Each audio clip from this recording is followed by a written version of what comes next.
Ok, donc nous allons résoudre ce problème. J'ai un mécanisme à 6 bars qui comporte deux glissières.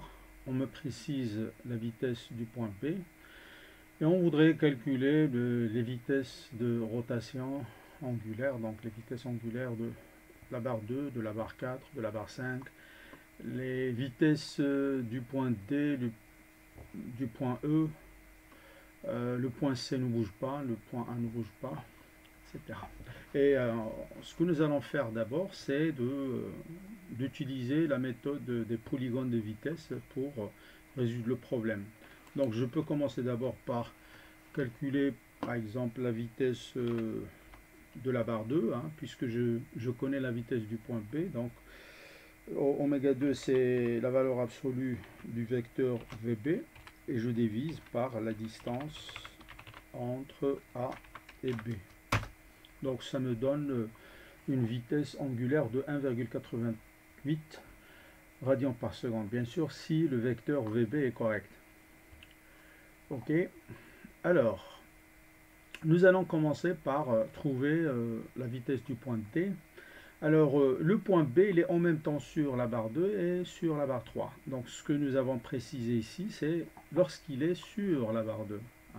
Sa vitesse elle est perpendiculaire par rapport à la barre 2. Alors en fait, quand le point B est sur 3, il va y avoir un mouvement de glissement, hein, le long de la barre BD, puisque là j'ai une glissière. Et donc ce que nous allons faire, c'est trouver la perpendiculaire à la barre 3 au point P.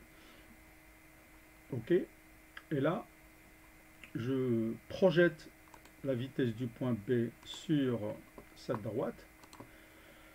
En fait, cette vitesse, c'est la vitesse qui va être responsable de l'entraînement en rotation de la barre 4 par rapport au point C. Ok. Et la projection de la vitesse du point B sur la barre 4. Voilà. Ok. Pour trouver l'intersection, je vais créer une droite. Voilà. Voilà. Alors le vecteur que je viens de trouver, c'est la vitesse de glissement relative de 3 par rapport à 4. Alors revenons donc à ce vecteur-là. J'ai dit il est responsable de la rotation de la barre 4. Et donc ce que je vais faire, je vais tracer une droite qui passe par la pointe de ce vecteur et l'articulation. Après, je vais trouver la perpendiculaire au point D à la barre 4. L'intersection entre les deux, ça va être la vitesse du point D.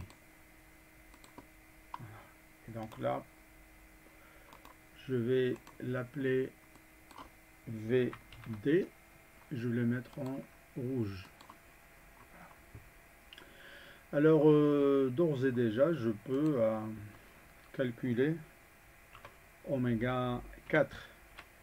Oméga 4, c'est égal à la valeur absolue du vecteur que je viens de trouver divisé par la distance du point au pivot. Distance C, D.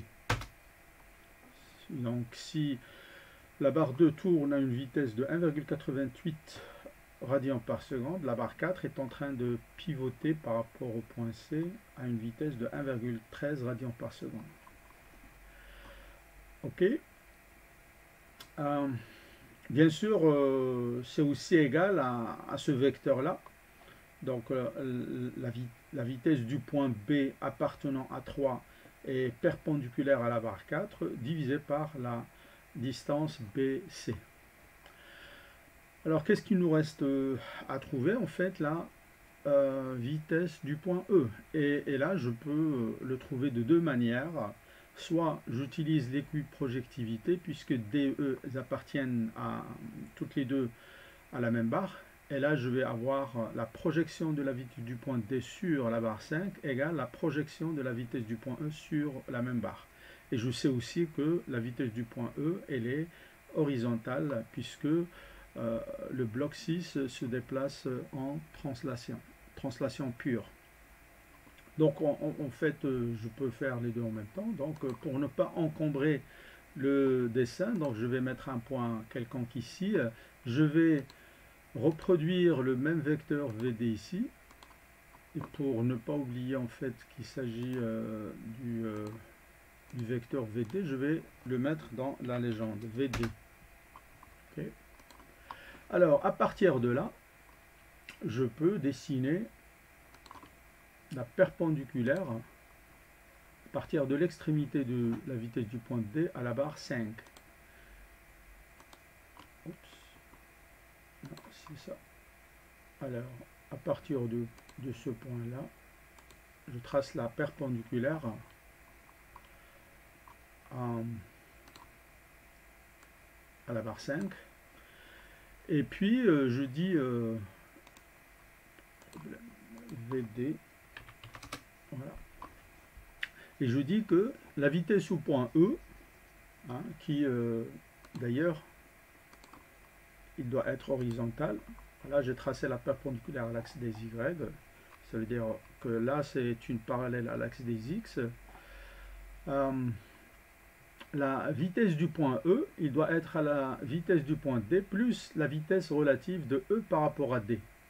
Et donc, la vitesse de E par rapport à D, elle est perpendiculaire à la barre 5, c'est ce que j'ai dessiné ici. Donc, nécessairement, l'intersection des deux, il va me donner les deux vitesses que je cherche. Donc, la première vitesse que je cherche, c'est la vitesse du point E. Okay. Donc, ce vecteur-là, je vais mettre dans la légende VE. Et le deuxième vecteur que je viens de trouver, le vecteur B, je vais l'appeler V D par rapport VE par rapport à D. VE par rapport à D. Comme ça, je vais avoir VE, c'est égal à VD plus VE par rapport à D. Ok, donc je vais reproduire le vecteur que je viens de trouver ici et je l'appelle carrément VE. Et je le mets en rouge comme les autres. Voilà.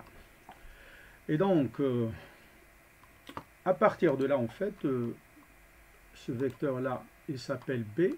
Donc, je peux dire oméga 5, c'est égal